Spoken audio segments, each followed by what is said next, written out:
Firing. ஐயோ, இசைஞானி இளையராஜாவுடைய இசைக்கு மயங்காதவர்களே கிடையாது.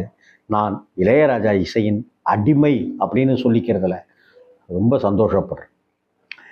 ஜெர்மனியின் செந்தேன் மலரே, தமிழ் மகனின் பொன்னே சிலையே.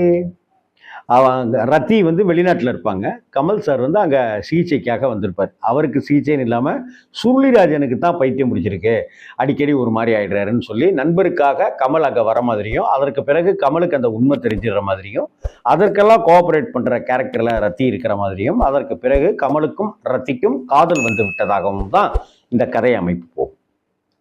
அப்போ தான் இந்த பாட்டு.